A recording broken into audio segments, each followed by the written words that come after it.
నమస్తే. సుమన్ టీవీ సమర్పిస్తున్న పద్మవ్యూహం కార్యక్రమానికి స్వాగతం.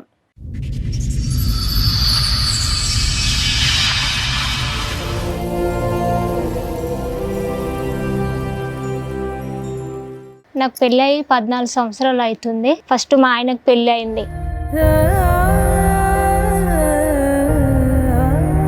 ఒక్కగానొక్క ఆడపిల్లవి ఎందుకు సెకండ్ హస్బెండ్ పెళ్ళి అయ్యి విడాకులైన వ్యక్తికి ఇచ్చారు? ఫస్ట్ ఎకరం పొలం ఉంది అని చెప్పి నన్ను చేసిండ్రు.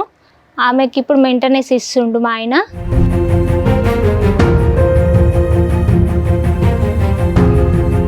నాకు ₹1 ఇవ్వట్లేదు. నేనేమో ఇప్పుడు నా పిల్లల్ని గిన్నెలు తోమించుకుంటా బతికించుకుంటున్నా మేడం.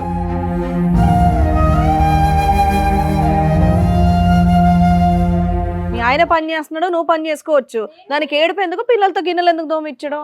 రెంట్ కూడా ఇవ్వను, నువ్వేం చేసుకుంటావో చేసుకో. కారణం ఏంటి? ఎందుకు ఇవ్వరు? నువ్వు ఎందుకు వెళ్ళను?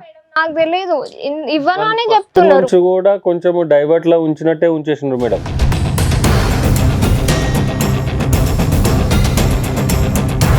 కనీసం రెంట్లో వీళ్ళకి వచ్చేలాగన్నా చెయ్యండి.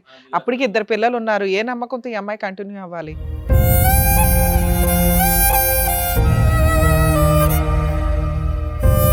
మీ ప్రాబ్లం ఏంటి? మా ప్రాబ్లం సార్, మా తాత సంపాదించిన ఆస్తి. అయితే నాకేం చెప్పారంటే, నీకు ప్లాట్ ఇస్తా, నువ్వు సంతకం పెట్టు అని చెప్పారు.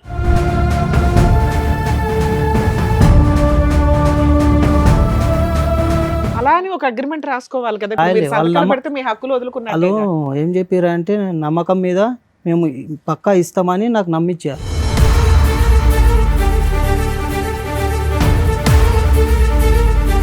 ఇప్పుడు నన్ను ఎలా కొట్టాలని చూస్తారు వాళ్ళు. కంప్లైంట్ చేస్తే కూడా పోలీస్ స్టేషన్కి వచ్చి వీళ్ళు వదిన ఇట్లా అంటది, లేచిపోయి వచ్చింది సార్, మాకు సంబంధం లేదు అని అంటది.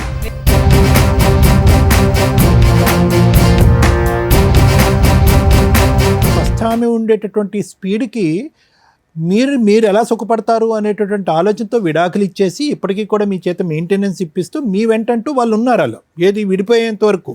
ఇక్కడ ఈవిడ వచ్చేటప్పటికి గొడవలు మొదలైనవి మీకు.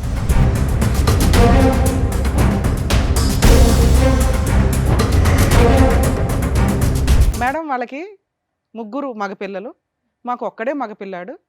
మీ ఇళ్లలో ఆడపిల్లలు పుట్టొద్దా? మీకు ఆడపిల్లలు పుట్టినట్టు కాదా? ఏం మనిషివమ్మా? వాళ్ళిద్దరూ మాట్లాడారంటే వాళ్ళని తిడతాను నేను. సిగ్గుందా నీకు అసలు? ఏ హక్కుతో వచ్చి కూర్చొని ఇక్కడ మాట్లాడుతున్నావు నువ్వు?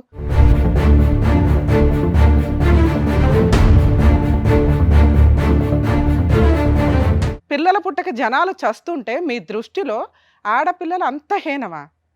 సమాజంలో ఆడపిల్లలు మగపిల్లలు ఇద్దరు కావాలి. కర్మ, ఆడపిల్లకి సొంత ఇల్లు ఎక్కడ చెప్పండి ఒక మాట. అత్తగారిల్లా, మామగారిల్లా, లేకపోతే ఆవిడ కొనుక్కు సావాలా?